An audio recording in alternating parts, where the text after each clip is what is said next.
Hello friend, welcome back to my চ্যানেলে রাখি দাতার লাইফস্টাইল। তোমরা সবাই কেমন আছো? আশা করছি ভালো আছো, আর আমিও ভালো আছি। তো বন্ধুরা, মা আজকে বাজার থেকে এনেছিল পুঁটি মাছ। ছোট ছোট মাছ তো খেতে খুব ভালো লাগে, কিন্তু কাটতে খুব সমস্যা হয়, সেই জন্য কিন্তু খুব একটা বাড়িতে আনা হয় না। আর মা আজকে বাজারে ভালো বড় বড় সাইজের পুঁটি মাছ পেয়েছিল, সেই জন্য নিয়ে এসেছিল। চলো এইবার মাছগুলোকে কেটে ভালো করে ধুয়ে নিই, তারপর রান্না করব।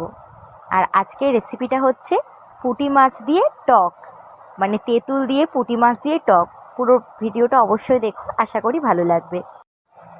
তো এই যে মাছগুলো কিন্তু কেটে ভালো করে ধুয়ে নিয়ে চলে এসেছি। আর পুঁটি মাছগুলো কিন্তু সব কটা পুঁটি মাছের পেটে কিন্তু ডিম ছিল। আর এখনকার সব মাছই কিন্তু ডিম আছে, সব মাছের পেটেই ডিম আছে। আর এই যে আমি এখানে ছোট ছোট করে একদম কুমড়ো কেটে নিয়েছি। আর আজকে কিন্তু তেঁতুল কুমড়ো দিয়ে পুঁটি মাছের টক। যারা টক খেতে পছন্দ করে, টক কিন্তু সব কিছু দিয়েই খাওয়া যায়, বেশ ভালো লাগে খেতে। তো আজকের রেসিপিটা আশা করছি খুব ভালো লাগবে তোমাদের। তো এই যে এখানে কিন্তু বাটিতে জল দিয়ে কিন্তু তেঁতুল ভিজিয়ে দিয়েছি।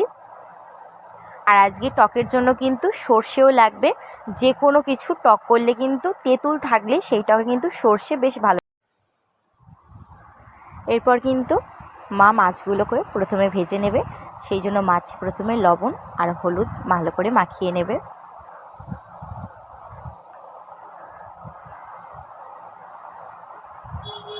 মা যখন করে রান্না করে তখন বাইরে রান্না করে, আর আমি ফোনটা ধরি, সেই জন্য কিন্তু বেশ ভালো আসে। আর এক হাতে ফোন ধরে এক হাতে কিন্তু রান্না করতে খুব সমস্যা হয়। আর আমি দিনের বেলা বেশিরভাগ রান্নাটা করার সময় পাই না, সেই জন্য আমি সন্ধেবেলায় রান্নাগুলো করি, আর সেটাই তোমাদের সাথে শেয়ার করি। তো এরপর মা কড়াতে তেল দিয়ে তেলটা গরম হয়ে গেছে। আর সব মাছগুলো কিন্তু একসাথে দেবে না, অল্প অল্প করে কিন্তু 2-3 বার করে মাছগুলো মা ভেজে নেবে, নইলে সব মাছগুলো কিন্তু ভেঙে যেতে পারে।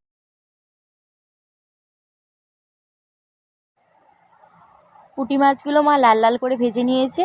এরপর কিন্তু মাছগুলো তুলে নিয়ে আবার যে বাকি মাছগুলো আছে সেগুলো কিন্তু দিয়ে দেবে।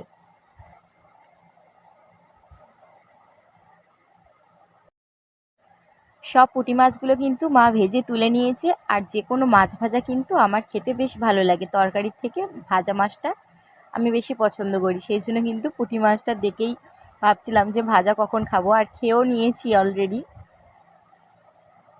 এরপর মা টক বসাবে, সেই জন্য কিন্তু একদম অল্প পরিমাণে তেল দিয়েছে কড়াই, আর ফোড়নে দিয়েছে 5 ফোড়ন আর শুকনো লঙ্কা। দেওয়ার পর কিন্তু মা এখানে আমি যে কুমড়োগুলো কেটে রেখেছিলাম সেই কুমড়োগুলো দিয়ে দিয়েছে। যেহেতু কাঁচা কুমড়ো, সেই জন্য হালকা কিন্তু একটু তেলে আগে ভেজে নেবে। আর যে কোনো কিছুর টক না আমার মা এত সুন্দর বানায়, খুব ভালো লাগে খেতে।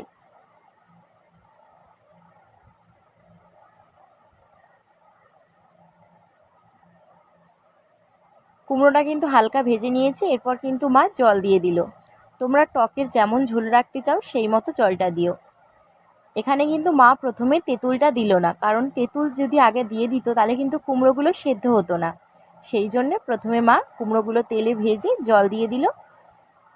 এরপর দিয়ে দিল লবণ আর হলুদ গুঁড়ো, দিয়ে একটু ফুটে উঠলেই কিন্তু কুমড়োটা, এমনি আমি ছোট ছোট করে কেটেছি, খুব তাড়াতাড়ি সেদ্ধ হয়ে যাবে।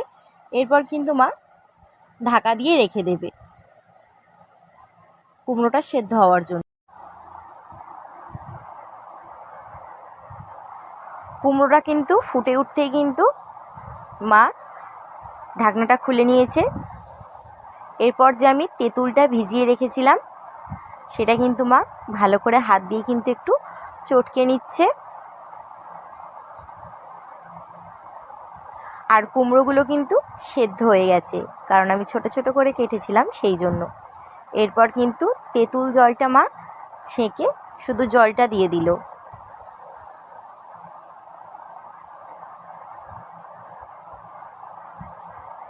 এরপর কিন্তু আবার ফুটে ওঠার পালা, কারণ ফুটলে কিন্তু তারপর সর্ষে বাটাটা মা দেবে।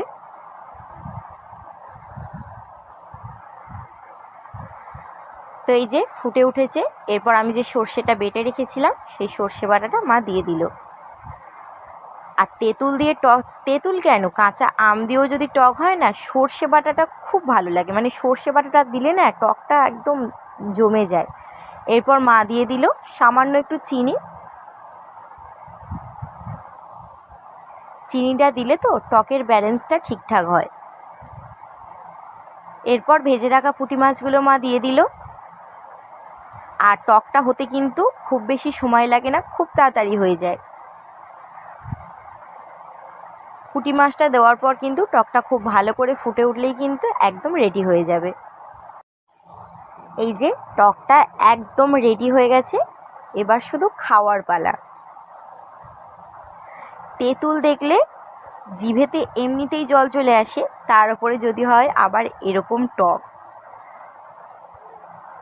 এরকম ডিম ভর্তি পুঁটি মাছ, তার সাথে কুমড়ো দিয়ে তেঁতুল দিয়ে টক, উফ একদম না কি বলবো, আরও বিশেষ করে এই গরমের দিনে। তো এই টক কিন্তু আমাদের বাড়িতে প্রায় সময় হয়, মানে পুঁটি মাছ হোক, ছোটো ছোটো চুনো মাছ হোক, চিংড়ি মাছ হোক, শুধু কুমড়ো না থাকলেও শুধু হয়, কখনো মা বেগুন দিয়ে করে, কখনো ঢ্যাঁড়স দিয়ে করে, দারুণ খেতে হয়। তো আজকের রেসিপিটা তোমাদের কেমন লাগলো অবশ্যই কিন্তু কমেন্ট করে জানিও। আর এইভাবে টক কিন্তু বাড়িতে বানিয়ে অবশ্যই খেয়ে দেখো, যারা টক খেতে খুব পছন্দ করো। আর রেসিপিটা ভালো লাগলে অবশ্যই একটা লাইক কমেন্ট শেয়ার করে দিও, আর আমার চ্যানেলটাকে সাবস্ক্রাইব করে আমার পাশে থেকো। চলো বন্ধুরা, টাটা। তোমরা সবাই ভালো থেকো, সুস্থ থেকো, এই গরমে কিন্তু নিজেদের খেয়াল রেখো। চলো টাটা।